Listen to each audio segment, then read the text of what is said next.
Inception's a project that I first started working on about 10 years ago. I've become very interested in the idea of doing a film about dreams, about the relationship of our waking life to our dreaming life. The idea that has always fascinated me about dreams is that everything within that dream is created by your own mind as you experience it. For a filmmaker, it's an ideal world to be dealing with. The script itself wasn't like he wrote it 8 years ago and then it just sat in a drawer untouched. Every couple of years, at the end of every movie, he would go back to it and tweak a little bit and think a little bit more. Over the years, I tried to write different versions of this idea. I tried to write it smaller, as a smaller film. And what I constantly found was that as soon as you're entering into the idea of what can the human mind conceive of, what world could it create, you want to see this on a grand scale. The material demanded this very large-scale approach. Inception certainly takes a lot of leaps in terms of the universal experience of dreaming. I wrote the script very much from my own experiences of dreaming and sort of extrapolating those. But there are certain things that we take to be common enough that people will be able to relate. The idea that you can't die in a dream. When you die in a dream, effectively you wake up. Things like the kick, the feeling of falling, snapping you awake. That seemed a very common thing, and certainly in talking to people, it seemed something that people really recognized. And it felt important to try and incorporate any of the really familiar touchstones of what it is to dream. Any of the things that are universal that could allow the audience to relate their own experience of dreaming to this rather, fantastical set of events. Chris often talked about this sort of Escher-like architecture world where things are built on top of each other in layers and this endless stream of creation.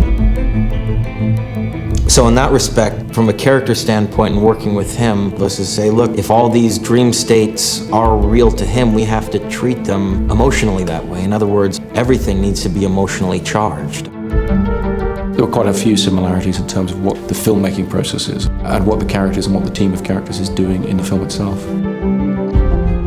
They're creators, they're people who create an entire world for somebody else to exist in. And Inception is intended to be a film that tries to explore the exciting possibilities of the human mind and the infinite potential of the human mind.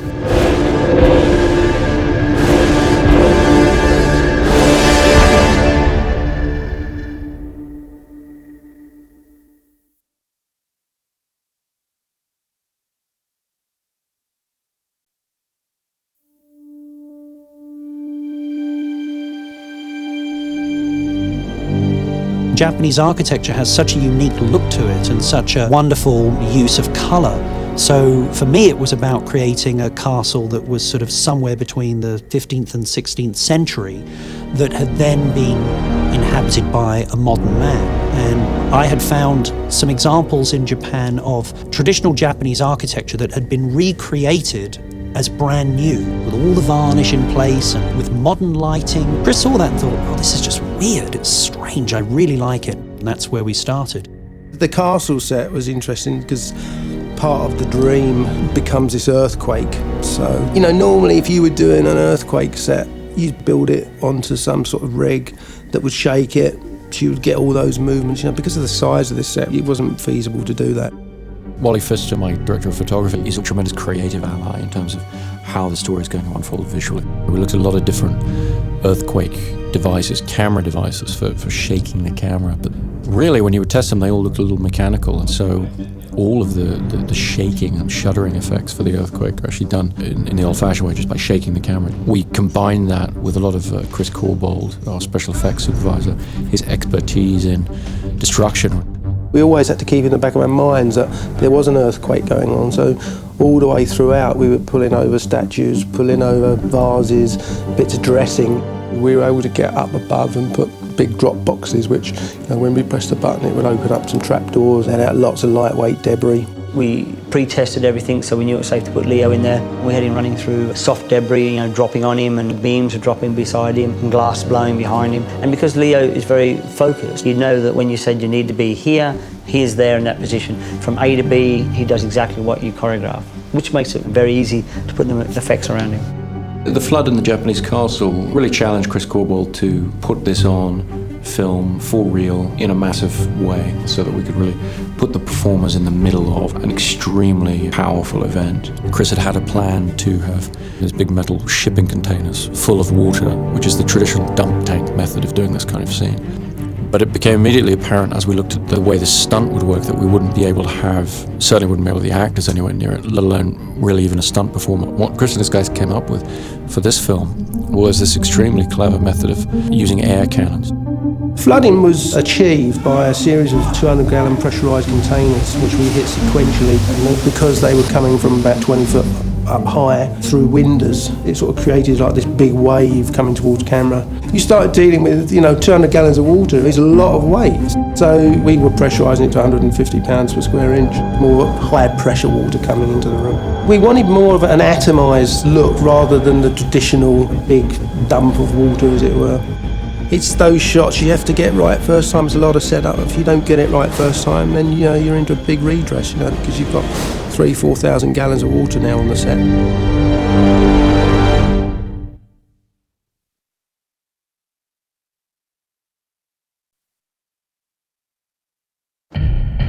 I've always loved the work of M.C. Escher, and some of his prints do the most wonderful job of expressing paradox and infinity. I wanted to try and look at the concept of the Penrose steps, this infinite staircase, and look at how could you build it in the real world? Is there some real world equivalent of it? And what we found through a lot of model building, just physically building models, is there are different ways to achieve that illusion.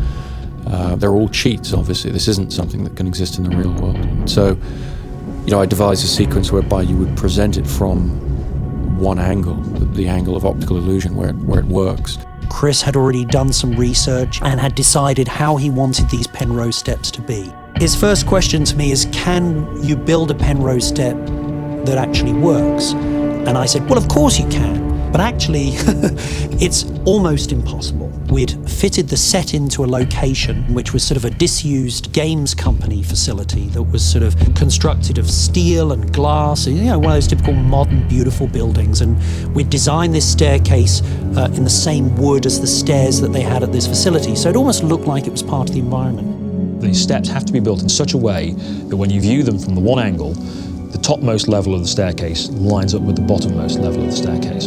And so what visual effects is able to do is we're able to make computer models of all of this and work out exactly the dimensions of the steps that have to be built and where the camera has to be in three-dimensional space to be able to film it. It had to be done mathematically perfect. And in that, it had to be a particular lens at a particular height and distance, and the camera had to drop in a particular way to hide the trickery.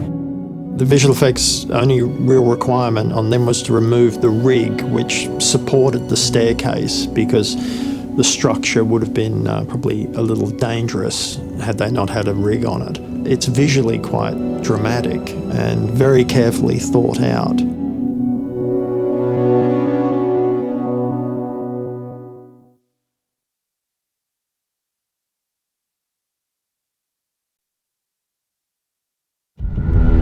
At some point in rewriting the script and talking about it with Leo, I realised that the image of the freight train was going to be an important one. And whilst you don't want the dreams to become anarchic, you don't want them to be chaotic, you do want to introduce the danger of Cobb's subconscious, the danger that he can be bringing strange elements into these dreams at the worst time imaginable. It was very much the sort of grand scale physical effect that I think can make an action film go to that next level. When I first saw in the script that there's a train driving through a downtown street, I thought this is going to be phenomenal, and I knew right away that it was going to be 90 or 100% in camera. I was thinking it's going to be a little tough downtown LA to find a train track. So I just said to myself, what would I do to get the sequence as a physical mechanical sequence? And the answer is literally prefab a train on the outside of a huge semi and drive it down the street. We originally were going to look at a bus, but unfortunately there's no place to weld to a bus and we needed a bigger carriage. So I started doing some investigation on semi-tractors, and that's what we ended up using. We bought a Stirling tractor and then we stretched the frame and all the drivetrain to 36 feet from the front axle to the back axle. The sides of the truck are actually made of plywood, very simple, light material. The lower part of this train was all manufactured from fiberglass, molds taken from real train wheels and real train parts so that everything had the correct texture and look to it. The front half of this structure was built in sort of a mild steel. I think we had about 1.5 tons of steel actually in front of the truck's cab, in order to make sure that when this train impacted certain things in the film, it hits a number of cars, it didn't just shatter. It pushed the cars, smashed them up, did what it needed to do, and is very nightmarish. I really felt like the challenge of the scene was to try and get across the incongruity, the strangeness of the image, so that it didn't feel like a regular train crossing. One of the ways we did that is at the last minute, we ordered a lot more cars for it to smash through. You know, we had been doing 1 or 2, and we realized we really needed to smash through a whole row of these cars. And we realized that if we could chew the pavement up with the wheels, you would notice not only are there no rails, but that actually these wheels shouldn't be running down this asphalt. So we put it to Paul and the Dino guys at the last minute, and we add in these sort of cracks in the pavement, this kind of asphalt being churned up by the wheels. It was a last minute addition, but they did an incredible job just putting this little bit of damage. It's a subtle thing, but it really helps you realize that the train should not be there.